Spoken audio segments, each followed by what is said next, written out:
I suppose one of the issues that you are going to have now is that you're still a massive risk and you don't have a belt.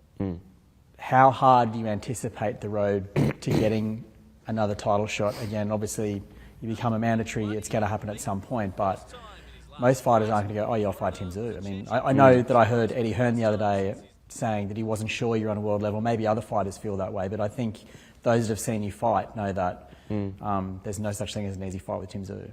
No, I hope there is a bit of vulnerability now.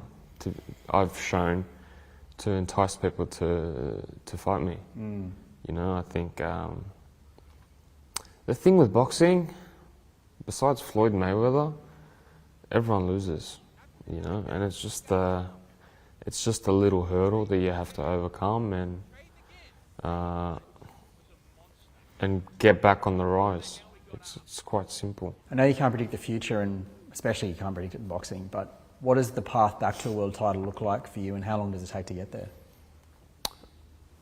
End of the year. End of the year. It's good to have a little bump to get back on the horse. Again, like, there's no such thing as just a straight line. It goes up and down. Tim, I've got to ask you this. I get the feeling you're not going to like having to answer this question, but Michael Zerafa, he wants that fight. I know you don't want it, but do you think it's going to have to happen at some point? No. Not for me. Like, it's not needed for me more than for him. He wants a payday, and that's all he wants. Because he's in line with No Limit now. Yeah. So from the outside looking in, it feels like, okay, well, it's an easy fight to make. Yeah. I have to assume there are people saying, hey, Tim, like, it sells well in Australia, but I feel like for you, you just don't want to give him that shot. Yeah, it's just, like, just because you have a loss, that doesn't mean that you go back to there. I feel like I still want to be chasing for the stars. Your dad's been out here over the last little while. What's that been like for you, sort of having that, working out with him here, being in the gym, being in that ring that he spent so much time in? Yeah, it was a good feeling. Little tricks that only he knows. There's only a few fighters that have experienced exactly what we have felt in Australia, you know. And to have Dad by your side talking about it and going through little workouts and stuff like that, it's always an honour. You know, I caught up with him in Orlando, and I always wanted to know what happened to him mentally in the Ricky Hatton fight. And he said that when he sat down after round 11, Johnny looked at him and said, do you want to keep going? Because he could see something had changed in your dad. And your dad said to me that when he sat down, he realised that he wasn't prepared to die in the ring anymore. And I see something in you, particularly in Murtazali, and I've heard you say it countless times since, he was going to have to kill you to get you out of there.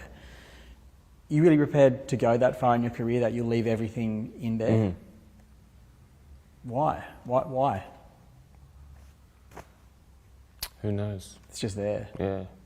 So when you think about when you next get your shot at a world title, will it be even sweeter when you're here and new? Of course. Do you envisage it? Is it something that you let yourself think about? Yeah. And what will it mean to you when you get back there and you come back from what you've been through? The thing is, my goals keep growing, so it's like, let's get to that and then we'll go to the next one. I'm a very hungry person. I always want more. And that's actually a little bit of a problem, but at the same time, it makes you work hard. You know, like, there is no limitations. So for the Australian fans that have been desperately wanting to see you fight back at home, maybe even in Sydney, what can you tell them? I hope I can come back here and go back to the old school days and do it in front of the Aussies, because I've missed it a lot, and I want to get back here. Can I throw out a month? March, April, somewhere around then? Yeah, around April. Around April. I reckon that's as much as I'm getting out of you on that topic, isn't it? Timmy, mate, it's always a pleasure, and it's so good to see you back and happy, and we all wish the best for you, because You still got the world at your feet, mate, and good luck.